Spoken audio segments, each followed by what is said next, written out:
Abuna Guarani, na Famoropan and Wanya na Toasi. That is very simple.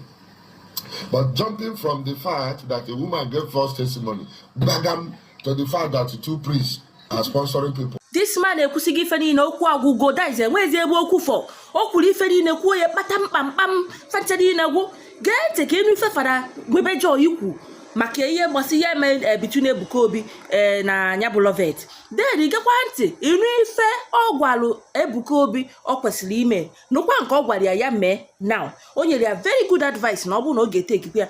Igekwa ntị ka ịnụkwa ife o kwuru gbanyelu relationship between Ebuka Obi na Fara Mbaka ya na relationship between Ebuka Obi na Ebube Monso. Nya bụ okwu gbagotekwolo just tọọ ntị na weta popcorn gị na-atapịa ị na-atapịa ị na-ege ntị ihe ọ na-ekwu ị na-digest ya ị na-digest ya ị na-atụgharị iche n'ime mmụọ na eziokwu na-enye ya bụ so we don't do what you want to do, but I will always come out to say is I expected a kind of clarification.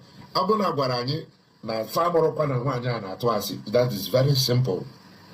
But jumping from the fact that a woman gave false testimony, bagam to the fact that the two priests are sponsoring people. He knows of two priests that there's no connection. I didn't get it. So when the update was made on our page by our media team, some people started talking. They went to the extent of calling my, I don't know who called my younger brother to warn me and all that. People were writing and saying all kinds of things. So I want to ask a question. Whom do you think that can pull Ebuka Obi down? No amount of hatred of anybody. No amount. The only thing that can stop Ebuka Obi is if God decides to stop him. Or if he himself, not even his workers. Because people have come to believe there is an anointing that he will have. Or there is a kind of emotion that will be in the ministry. Not even the scandal. Okay. No amount of scandal. People say it and it's real. That lady that they used to do RNG, she will stretch her hands. People like Chris Okafor in Abuja and all the pastors that use her to do RNG miracle. When that RNG busted, their ministry even multiplied more. So even in the day, I presume there is no personality in the crowd. There's no personality in the crowd. I know that who is who. Any reasonable person will be irritated by this type of news. It should not be said in the house of God. Now somebody there, why would this person come to give testimony? Why? If you see the words the lady were using, not about final bus stop, that was not a testimony, that was an advert. And with the way Ebuka Obi responded, if it is in exam, he got not. If it is in the law court, all the command message against you with the fact, with the point, and say you lose the point. Use your brain, because you are the only one that can pull yourself down. No, none of us. If I hate you now, it's in my pocket. The bitterness will eat me up. So I'm the only one that tells Zion an objective truth, because I wish them well. Because actually they don't block me, If Zion was to block me, no, you block my ordination. But I'm a priest of God. I don't have any issue. So why would I say I'm jealous in Zion? Even if 10,000 of me jealous Zion today, it can't stop him. The only thing that stop him is a reaction to criticisms, reactions to his enemies, reaction. If they're not say the father boy, now sponsor people, is belittling yourself. Tackle that problem. Somebody came and gave false testimony. He gave me, we say, please, we are just let ourselves. We disassociate with this. We did it. He tricked us. He brought this video and gave to the media team. Don't worry, we shall look into it. Then you secretly use your this and then you find out who your real enemies are. And instead of just making such statements, I don't know, some people will think it's me. Father Nona East. Yes, I'm from the East. And I'm into the ministry. Equal, you know of two priests. You are indirectly indicting all the priests, including the ones that love you, that you don't know. There are many priests that love you. So those of you who are saying, I had the quack in jealousy, stop deceiving yourself. You didn't want to such a thing. Jealousy, jealousy, ministry may grow or ministry diminish. So there's no such a thing as jealousy. Everything is that Zion should be careful that the eyes of the world is on you. You make testimony, but don't do the one that infringe on people. And when something like this come up, the best thing is to find out a legal advisor who will write up something and publish a disclaimer. If you got better na kpo. Onwe ga make anything. Onwe anybody ga make it. You go Chineke na mmadụ. And then anything anybody can do about it. That's it. When anything, then you stop defending yourself. You are too small to defend this massive movement. You are too small. Stop oversizing your importance. And if God raises you, let your confession be, the honor you have, you just defend the way you spoil it. People like Brachibo, and criticize it. Father Manuel will be my big Father Bemonso, and criticize it for me. I want people to criticize the people of mine, Brother Chibo of God's Agenda Production. Nevi da kemana me kutekwari. Kenda mali gesi macha mwetwa na akọ ife na doro. Ba fa nkiti fa ku ife aneku. Ba nkiti.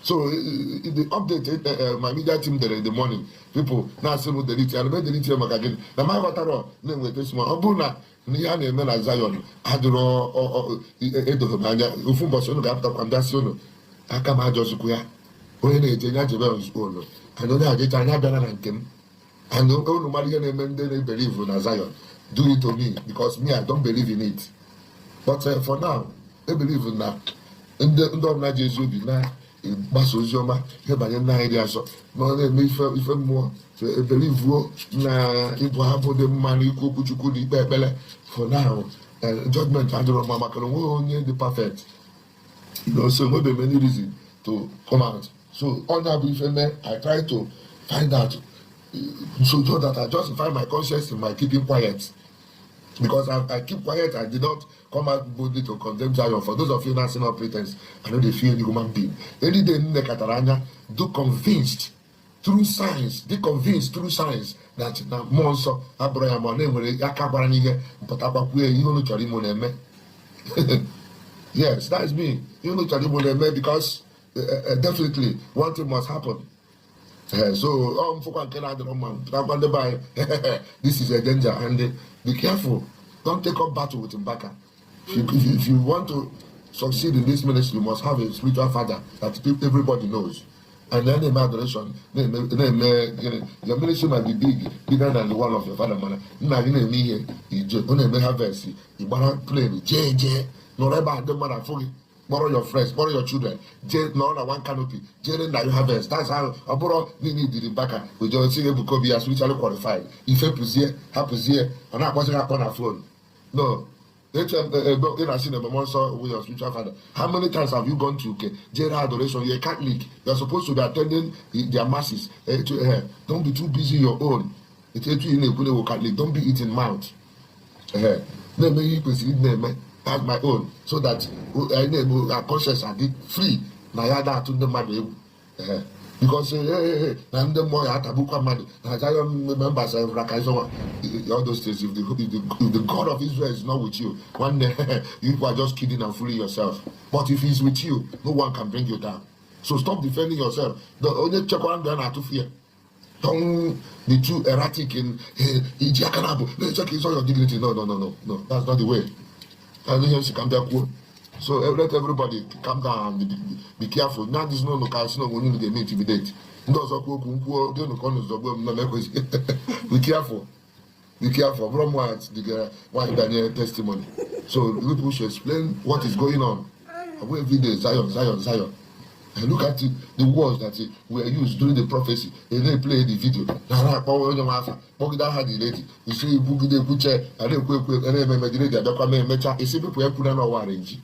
they have the right to say that it is your duty to explain what is going on. And if it is arranged, they are just fooling yourself because when you see any now just rubbish. Rubbish.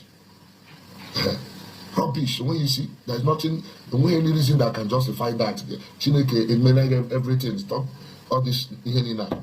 So that for those of you that say stop saying it. So as long as God lives, I will continue to prophesy and speak when it is needed for me to speak. That's why I'm on the media. God bless you.